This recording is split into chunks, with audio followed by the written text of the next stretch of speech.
mute conference participants, press 1. To mute conference, all participants are muted, and they can unmute themselves.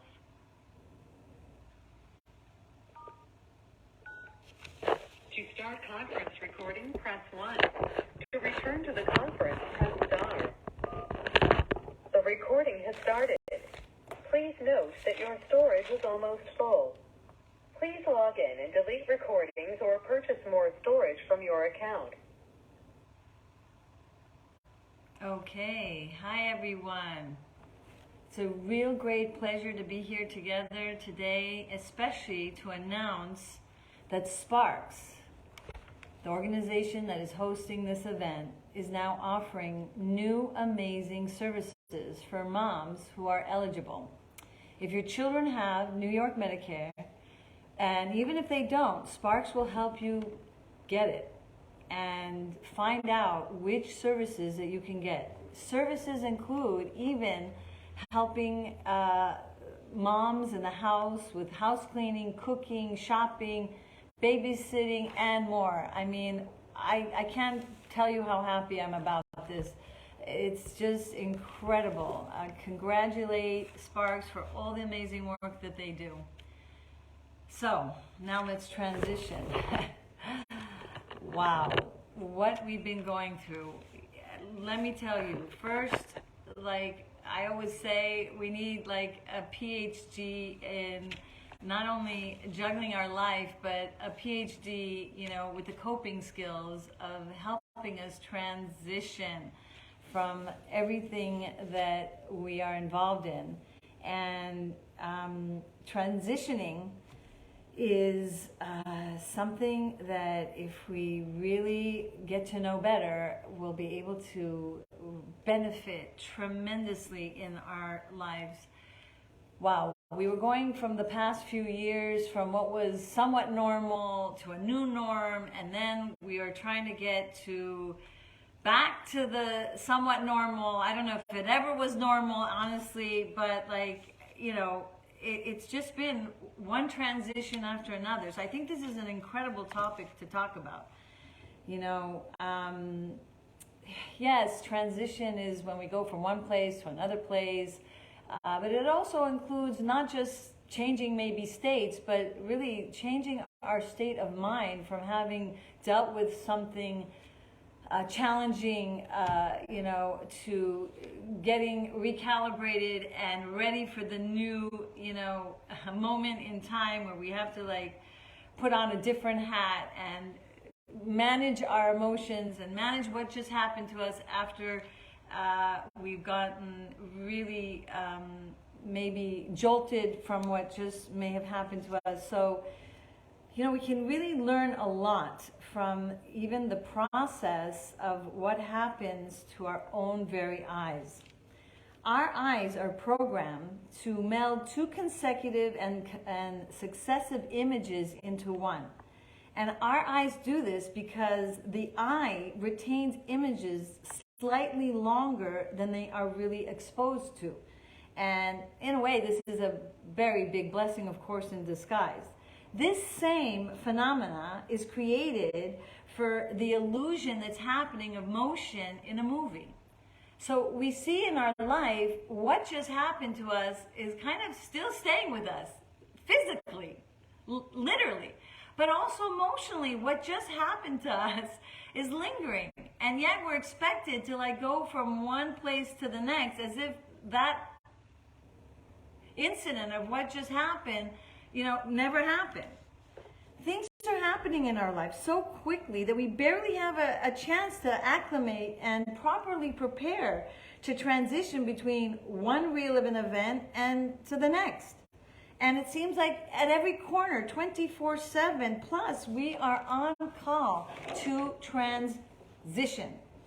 It seemed like there's no end to the day-to-day constant demands of transitioning. From work, that having left home, then come back home, and then again having to either be on a social, engagement or back to school with PTA. It's just incredible how much we have to be on top of ourselves every moment. Oh gosh, we are trying so hard not to let the events of our life, fluctuate our moods. We're trying so hard to like really be grounded and present when we're moving from one event or one schedule to another. And acquiring these coping skills will help us smoothly, please God, better transmit into a better transition so that we will not be caught off guard. And it will hopefully not disrupt our peace of mind, nor our mood, nor our behavior. And that way, it will also help us feel more vital and have more energy, because it's very tiring to constantly be so vigilant and so stressed by every stage in our day-to-day moments of our lives. So sometimes we focus too much on the unknown, and this really depletes us of our energy. And it also has its effect on our being able to focus on the now. So today, hopefully, let's take some more action to bridge the gap between what is happening at the present moments of our lives and where are we holding on too much focus on the what will be, syndrome. Oh, what will be, and feeling anxious and overthinking of all the details, that it actually kind of depletes us of the energy to deal with the now. For starters, we got to take control over the bombardment of inaccurate inferences of what will be, otherwise known as forecasting. And especially, for sure, not negative forecasting. So we'll be able to more focus on the now. We'll be able to be more present to think of how to better equip ourselves in the midst of the transition, and ready ourselves for whatever processes we have to go through to be our best when being in that next stage. Like, there's many stages in our lives, we are going from and we're seeing some of the challenges that our youth have, like from moving away from childhood to adolescence, from adolescence to a young married couple, and a married couple to motherhood, and even the empty nest syndrome and possible retirement, and the experiences that we have to really work on, being able to somehow, some way, succeed in these transitions. Now, let's see what we need to do. And there's a lot of simple techniques, and there are more detailed techniques of what we can practice on a daily basis, so that we're not caught off guard in the moment of having to go from one place to a next place, so that we have a better chance of doing what we can to maximize the most successful moments in our days. So let's understand that one of the most important things is to breathe. Breathing deeply brings oxygen to your brain. It helps declutter the rumble of too much static noise in your brain. It helps your body relax, and when your body begins to relax, then your brain starts to relax. Simple things like stretching and bodily movements to help unwind the body helps your body even greater relax, so that your brain can focus better. So much research on how the brain is like a garden, and when it's relaxed and when it can start programming positive affirmations and positive imageries, it automatically, like a garden, that a gardener is pruning out, the weeds, our mind is equipped to prune out, negative responses that we had gotten into and the negative habits that we're so desperate to move away from. So who wouldn't want to improve in our brain function so that we can maximize our focus and being able to be ready, be our best selves when we're in these kinds of trying situations. And of course, that's the best legacy we can leave for our next generation. We see that whatever, little tactics that we can kind of put in our toolbox will help us not only on the short term, but even in the long term for our mental health.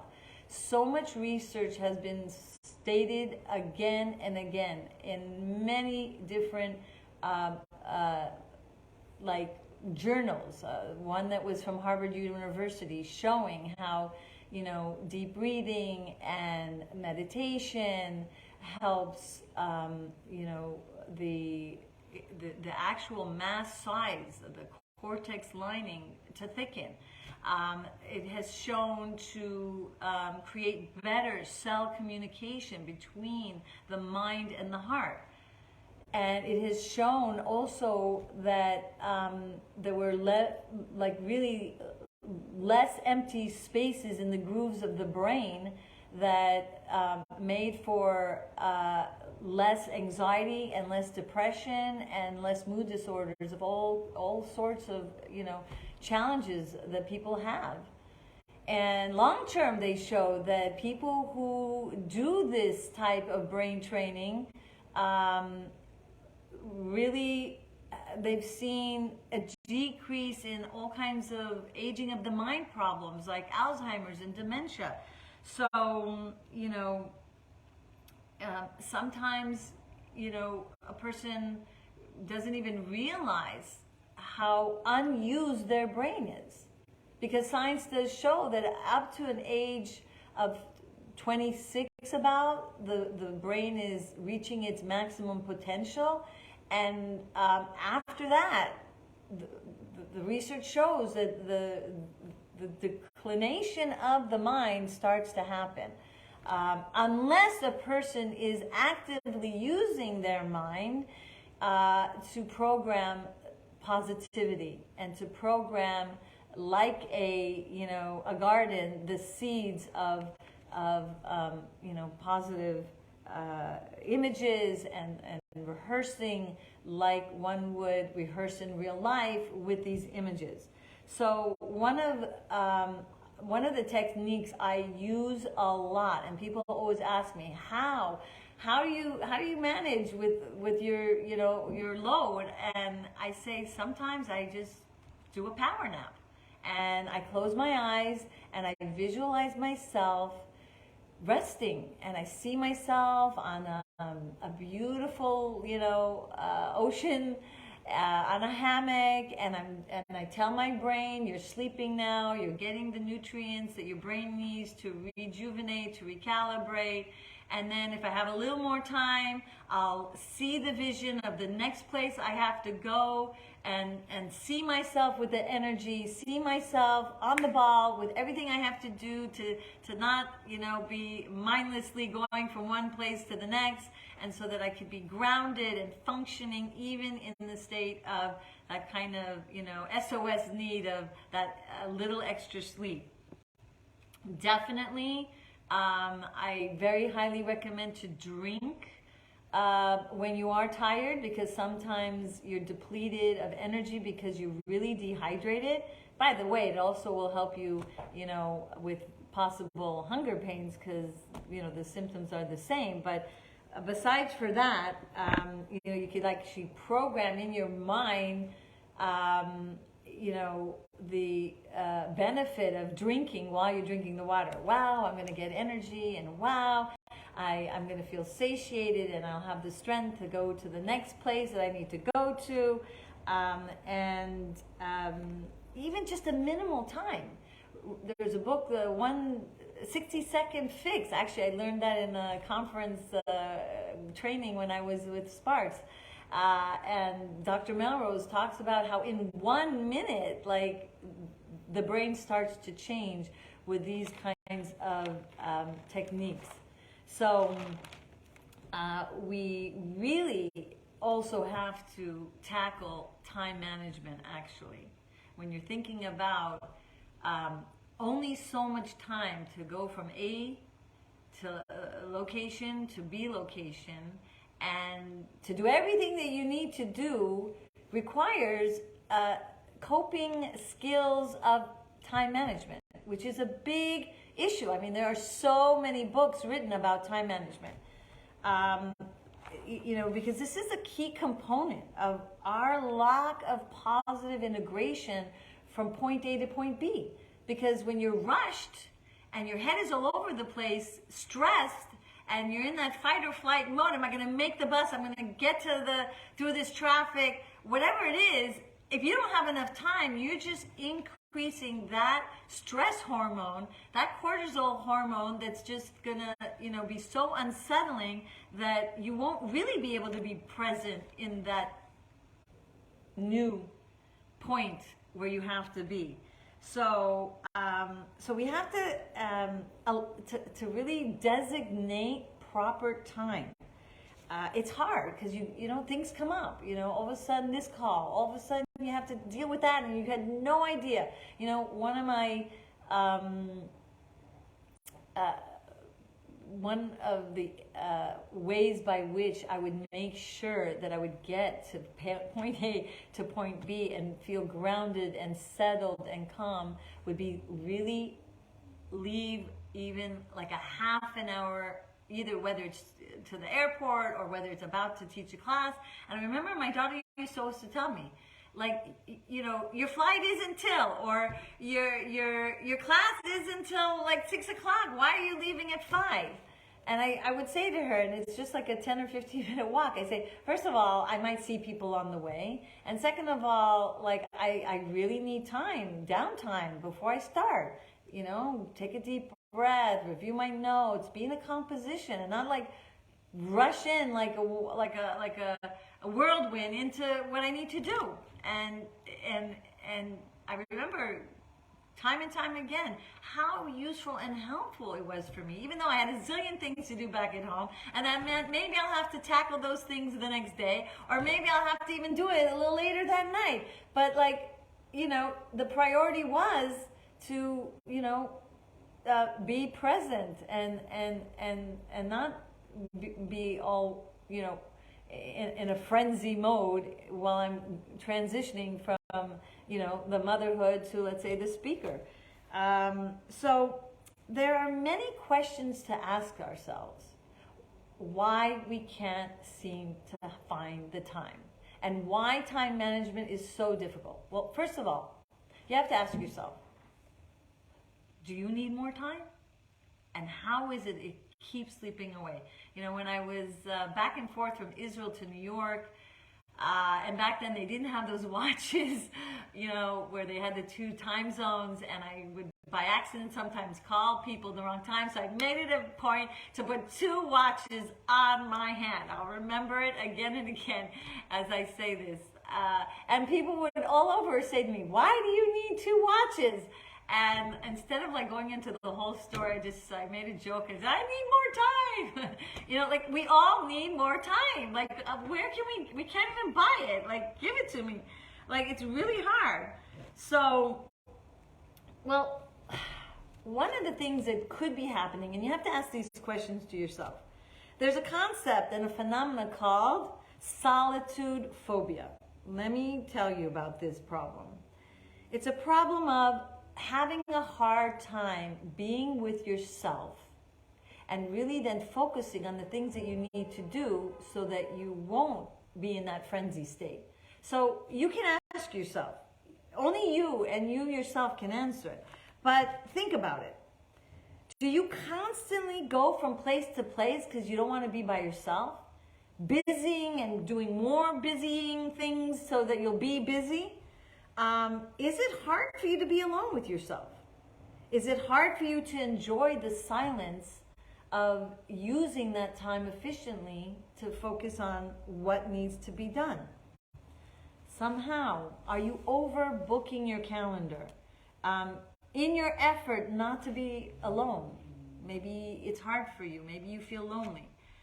Are you texting endlessly, checking Wi-Fi and WhatsApps and I don't know, Instagram, Facebook, and I love all these inventions. It's helped so many people connect to people, and I'm not putting any of those things down. It's done such amazing amazing capabilities of connecting and advertising, and but are you endlessly doing this to run away from yourself because maybe you're not comfortable with your alone time? Yes, believe it or not, studies are showing this, that just as much as studies are showing that bonding and socializing and being active and being busy, and I always say to people, better be busy than bored. True, but alone time is also just as beneficial, not only to longevity and health. The research shows that it really increases your happiness. It decreases depression. Solitude also helps you regulate emotionally, so that less behavioral problems, whether it's also cultivating this coping skill with your children so they feel okay to be alone, because many times people associate a timeout, oh, you're a loner, so you're a loser. No, being alone, whether it's deep breaths, visualization, meditation, having this solitude also even in your office space has been known to increase productivity and creativity. It really sparks the region of the brain that is in charge of creativity. It really also restores your energy and gives you more battery. So we know it's important, but somehow, where do we find the time for the solitude? I say to people, just like you put an alarm clock to wake up in the morning, put an alarm clock to go to sleep, and have this a special, a date night every night with yourself, and be there for yourself and give your body this. You deserve it, so that you will increase in these coping skills and you will be more mindful and grounded. And the fact is that with these techniques, your brain waves are going to be altering, and it will change even as much as 1 minute. Do you know now that I think Apple has an app to remind you to breathe every so often? Where has this world come to that we need a phone to remind us to deep breathe? It's incredible what we're going through that we don't even have time for this. So the brain that regions that are associated with learning and memory and emotional regulation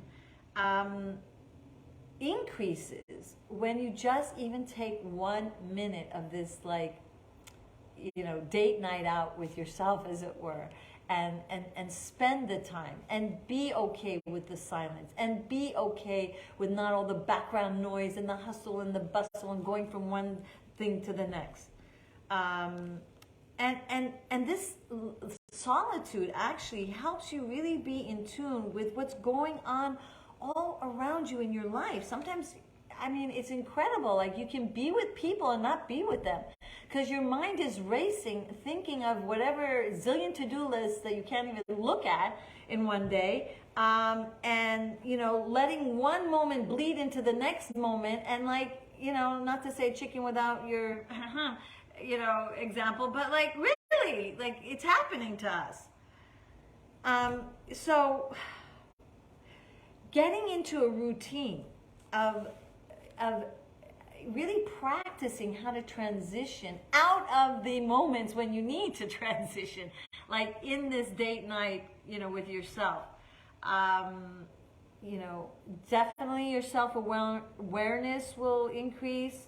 You'll get to know yourself better. Like, you'll be surprised what can suddenly you find out, about, your expectations and how much you're judging yourself, maybe too unfriendly and too coercively, or maybe you're comparing yourself to so many different people, and like, you need to start nipping these types of thoughts that creep in, throughout your day, so that you are settled and you are focused and that you have the power to like have that moment of silence, so that you can calibrate and self-regulate and move forward in your day, and really, be tuned into what's around you.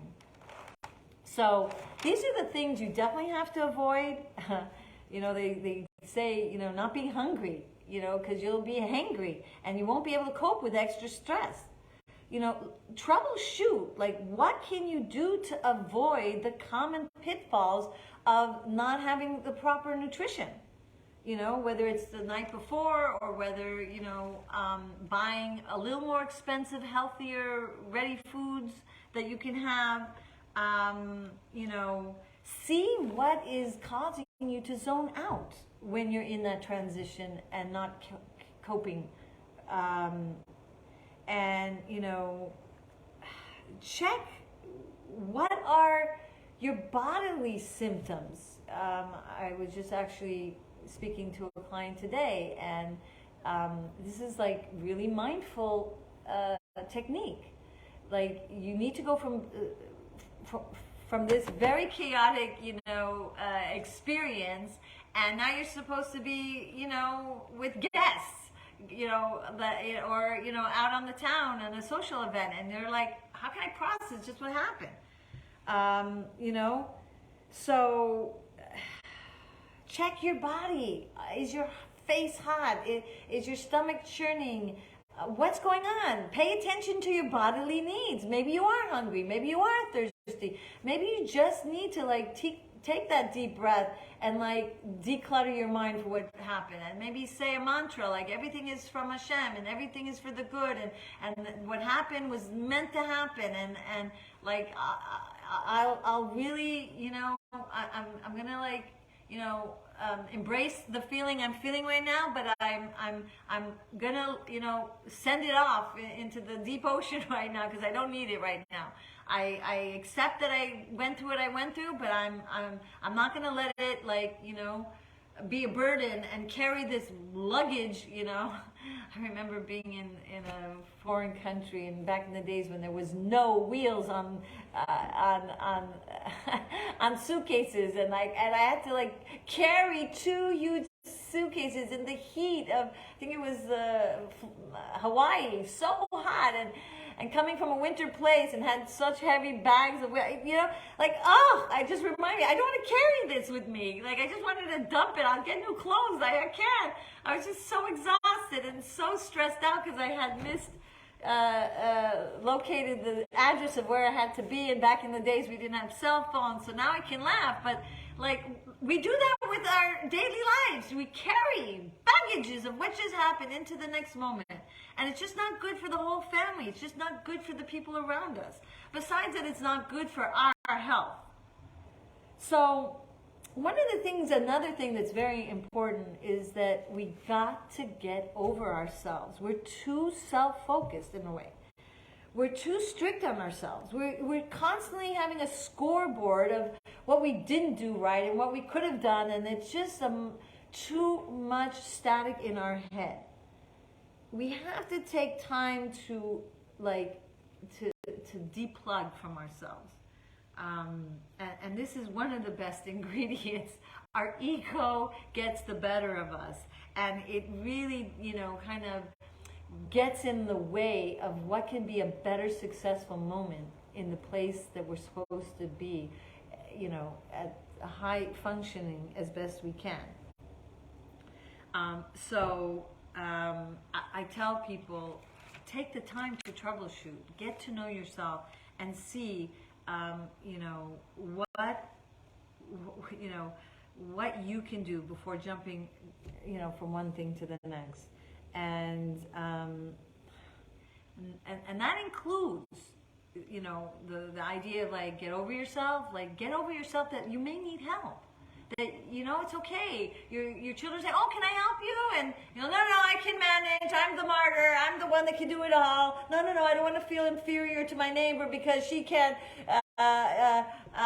stand the fact that her neighbor doesn't have any help and is managing. If you need help, and don't compare yourself, I was just talking to someone and they were telling me their experience of like, they were months and months and months and months and months doing like this certain training. This new person out of nowhere comes the first time and second time and is excelling. And after all their effort, and this other person just so much stronger and so much more capable. And it's so frustrating.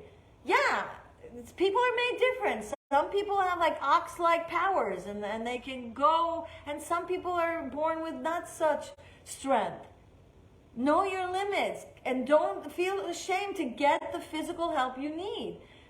Whether it's housekeeping, whether it's your own children or a neighbor that's willing to help, and you're just saying, no. How many times I go to places and I know how it feels to be at the end of the meal, and the woman will insist I don't help. And I'm like, dear darling, you're not going to change my mind. I am helping. I know how it is to have a baby, nursing baby, and have children. I'm helping you. And I almost like want to tell her, stop it. Like, it's okay. I can help. Don't be like all into wanting to do it yourself. I mean, unless she's afraid I'm going to break her dishes, that could be another reason. And that's a whole nother story on our relationship. But you get the point. The point is, it's okay. Get the help. And don't do everything yourself if you can't and you're not managing. And definitely get rid of the social pressure. It's unbelievable research that was showing the fact of how social pressure influences us. They did a research of like this group of people that were actors, and one of the, let's say, 5 people in this group study was really not an actor. So 4 out of the 5 were told to lie and say that a short line was a small, even though it was short and small, when they would ask them in front of the real contestant, as it were, they would lie and say, oh, this one is the shortest one. But it actually wasn't the shortest one. They were told to choose the wrong one. Guess what? 4 out of 5 times, the real person who didn't know that this was a charade went with what the visual eye saw, but what the social pressure of not looking wrong in front of them would say the smaller line was the bigger one. Can you imagine? That's what social pressure does to us. We got to be a little aware of that and not let it get involved in, doing what we can so we can have more smooth transition between things, because we're human. And it's not easy to cope sometimes. So,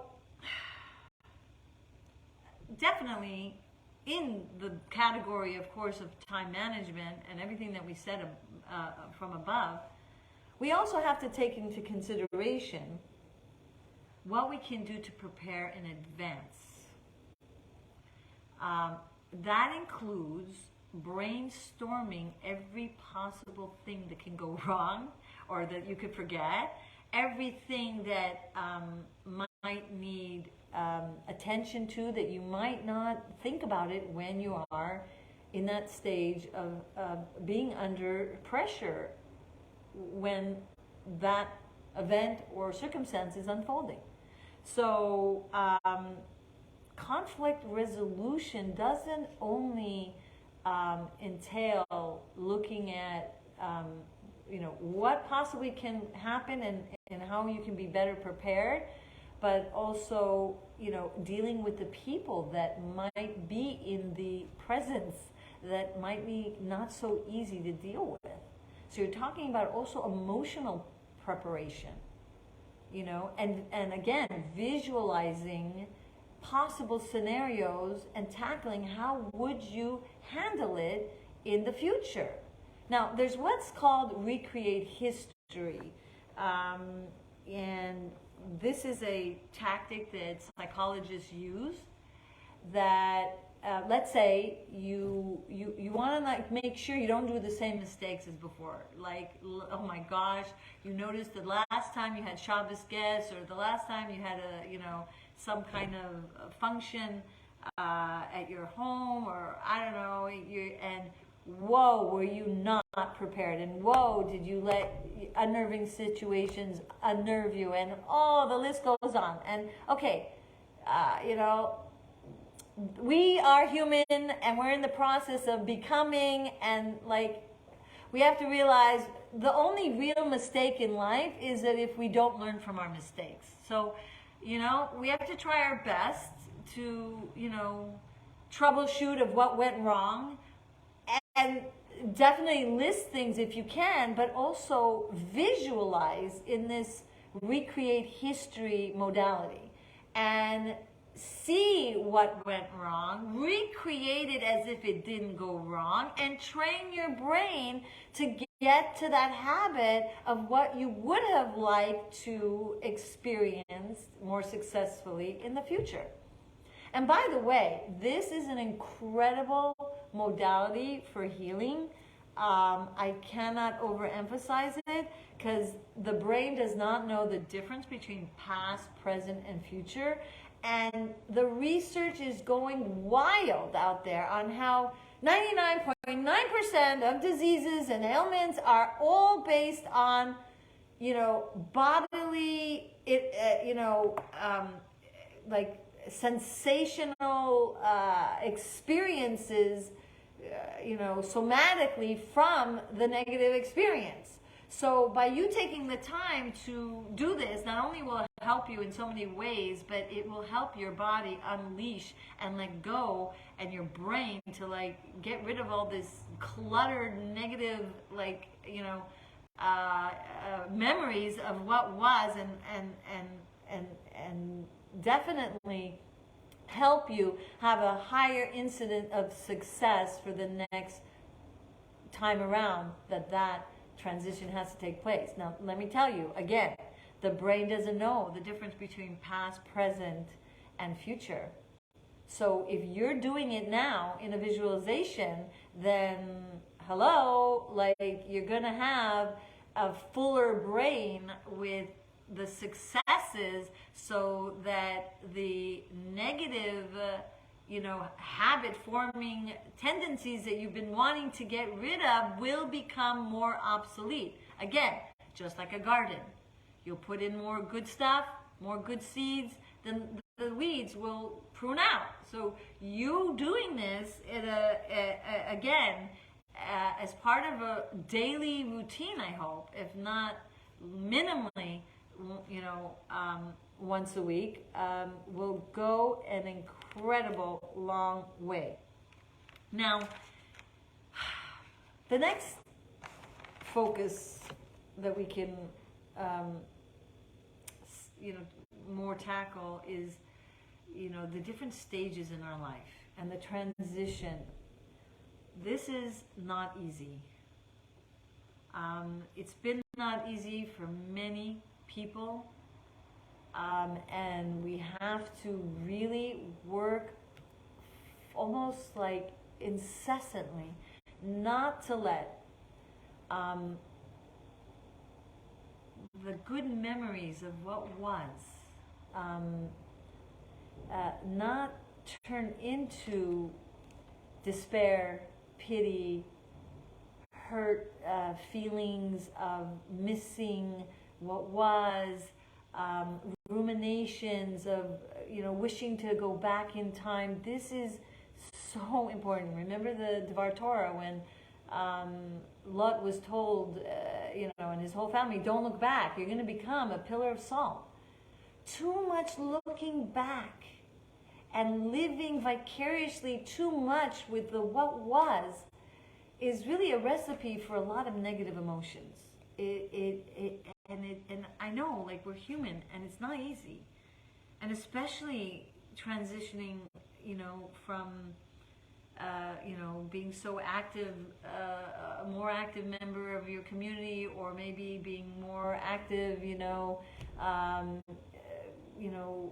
with family members, and now it's so hard to travel, the expenses beyond, it's just, so many people tell me, like, the protocol that I have to go through, pre-COVID test, this test, that, and that was even COVID time, but it's still lingering, and people just, can't go as easily to places because of all these restrictions. My husband had to go on a trip, and they had still very strict COVID protocols, and it really influenced my inability to go. So, we could, the good old days when it wasn't so difficult. I mean, I remember the time when it wasn't so difficult to go on an airplane. I clearly remember I was going away to Israel as a young 10-year-old with my mom. Her mother and my best friend came into the airport and hugged me goodbye. Like, yes, sometimes we'll miss the old times, and yes, we'll laugh at how easy it was to get on an airplane. But, like, we got to be careful not to linger too much, and just like we can't linger too much into what will be in the future, and negative forecasting and all the anxieties and stress of what will be and what will not even be, we have to be careful not to linger too much in the past when it's not healthy, and it's taking our time away from then having the time we need to do what we can to cope better with this new stage in life. I mean, it is not to be believed what we as humans have to go through.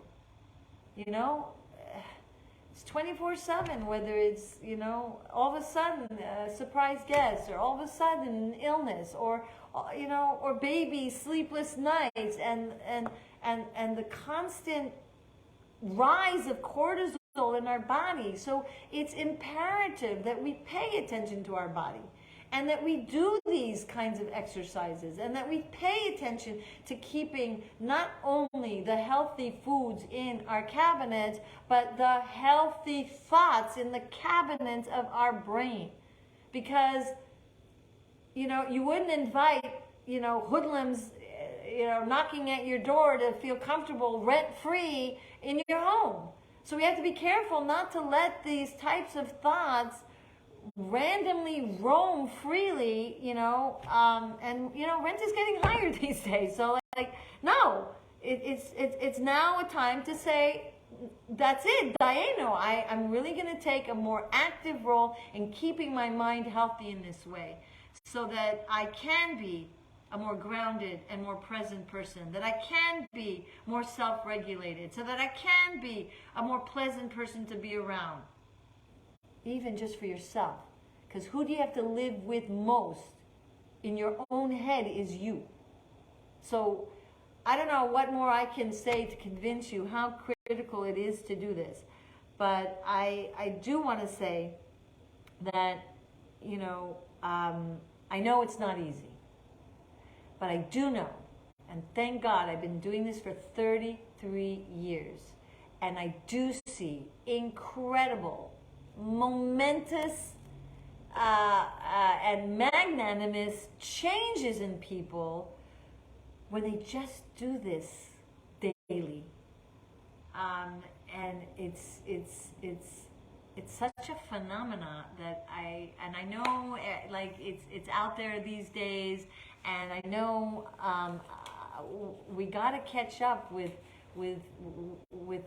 what the research is showing us, and not take for granted the knowledge that we have today that we didn't have yesterday's of yore, when we didn't have access to free conference calls and Googling and by the dozens books that are teaching all this, including Baruch Hashem, I wrote 5 adult books on on these topics of brain training, and I've written also many children's books. I think almost 30. Some of them in Yiddish, and 8 of them of the series are in Yiddish, 1 in Hebrew, 1 in Spanish. So, so that our kids also get these greatest of tools at a young age. So when they're, fresh and young. So I want to first, do maybe a 1 or 2 minute meditation here together. And then, and I always pray that what I shared with you finds you well.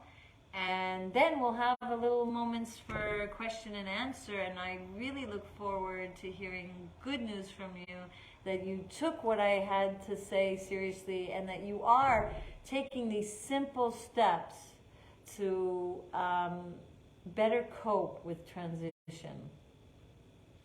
So, just take a deep breath right now. Maybe you didn't do that in a while. I need to too, so I'm joining you. And I'm sure you all had so many summer guests and travel and busy, fun summer that we all have been having. But now it's just time for yourself, date night with yourself. And get in a comfortable position, and with every breath you take, just feel a wave of relaxation. And you can picture it any way you want, whether it's you like a color blue, or calming blue, or a light green, whatever just like helps you have this more calming imagery. And as you're breathing in, you're just feeling this calming energy come into you. And it's like circulating all around you. And they say, highly suggested is to keep in the breath for a few counts, maybe to 4 or 6, and then to let go of the breath slowly.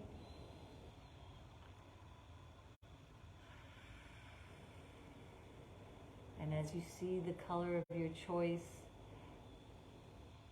almost sense that your mind is now starting to get the oxygen that it needs. And really sense that as this deep breath is being internalized, it's first directed to your brain. When we do these deep breaths, 5 lobes of our lungs are being used, and we barely use all 5. And see to it that the brain is getting its maximum support of rejuvenation and self-healing.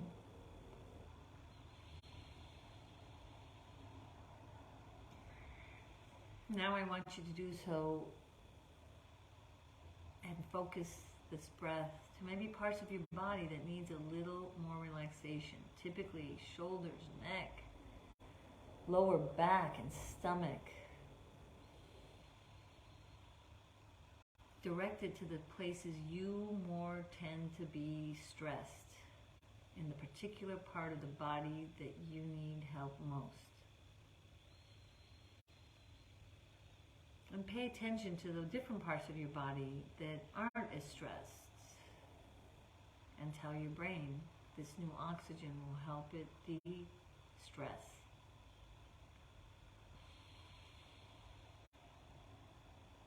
And then, as you feel more and more relaxed, each organ getting its fair share, your body's relaxed, your brain is relaxed, now even more. And your brain is so much more relaxed that it's going to take you on a journey, maybe to that beach with a hammock. Time for yourself, well-deserved time for yourself. Every step you take in this vision, getting closer and closer to that beautiful place. Almost like you can smell the air, the sweetness of peace and tranquility. Almost sense the warmth, the perfect breeze, just all the ingredients to make yourself feel so relaxed and so calm. It's like, you feel like, Calgon, take me away, take me away. And you're just going to this place. I need this time. I deserve this time. And you're not taking a guilt trip that you're going there. You're really going there with a full and happy heart that this is what you need. Mind, body, and soul. See yourself there, touching the hammock. Oh, you just can't wait. And you see yourself slowly cuddling on that hammock. Or if you prefer, on the ground, and get grounded wherever you want to be. And see yourself relaxing as you continue to take these deep breaths. Again, a deeper sense of relaxation, a peaceful, beautiful energy of tranquility. So beautiful, the place. You feel so blessed. You thank God for the opportunity.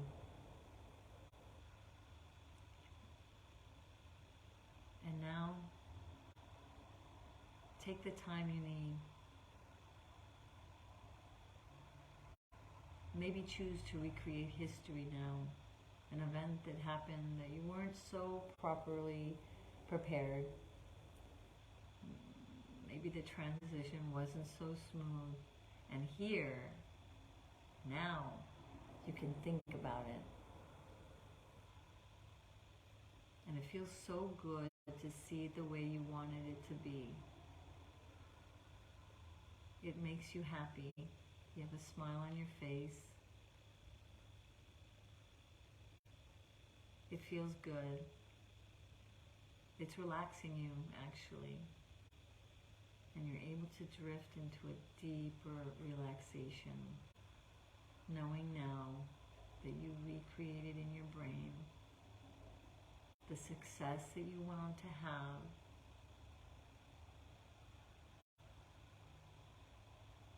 You're calm, you're relaxed, you almost don't feel your body. You're so relaxed. You can even say a little prayer. Oh, I pray, I wish, please, this vision of what just took place to be deeply ingrained in my brain so that I can at will recall this success. So I can repeat this success.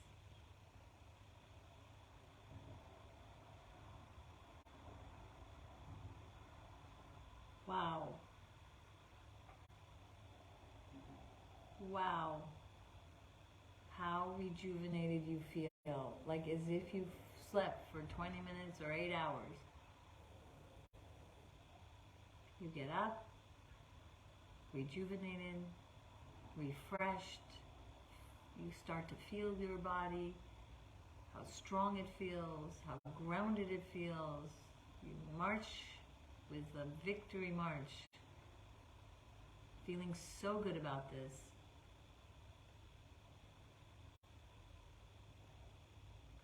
You feel your heart calmly beating, you feel your smile, and you begin to sense your eyes slowly opening. And there are just no words how great you feel.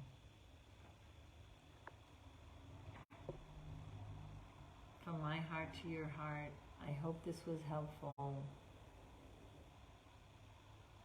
And blessings to you all. You're a human in the making. You're getting there. You put in the effort by joining today, and you'll keep on trying, and you will succeed. Please, God. So take the time you need, and I will open the line for any Muted. questions.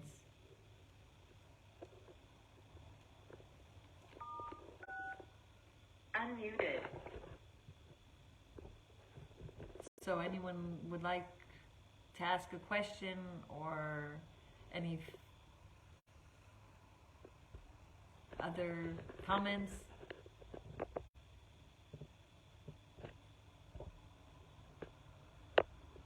I can stop the recording so people can feel more comfortable.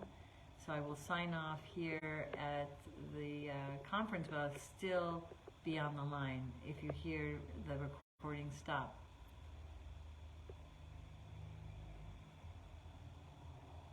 If that makes a difference.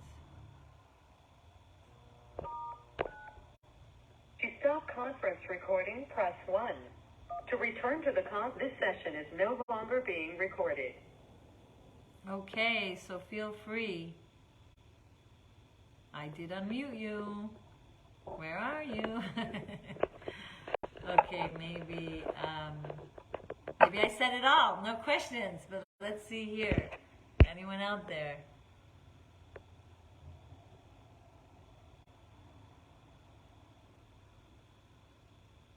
Amazing. Thank you. Thank you for joining.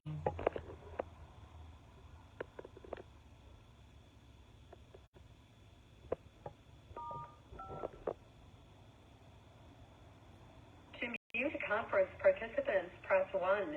To mute conference participants in lecture mode, press 2. To unmute conference participants, press 3. All participants are unmuted.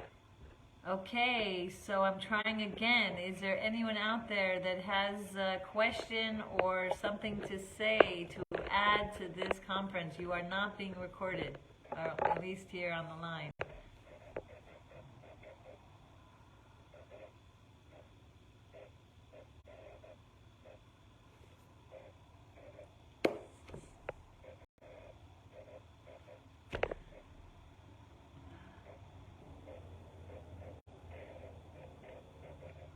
Okay, bye-bye everyone.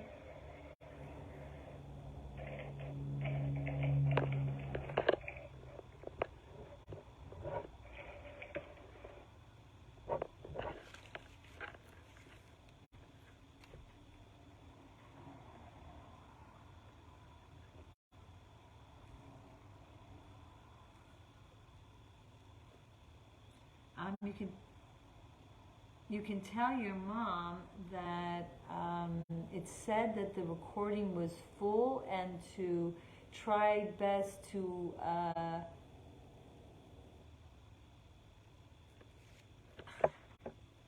try best. Try best. I guess you heard it all. Like, I hope this is recorded here, so we'll put it on YouTube because the other recording might have been full. So, all right, bye-bye for now. I thought I said bye. Enjoy.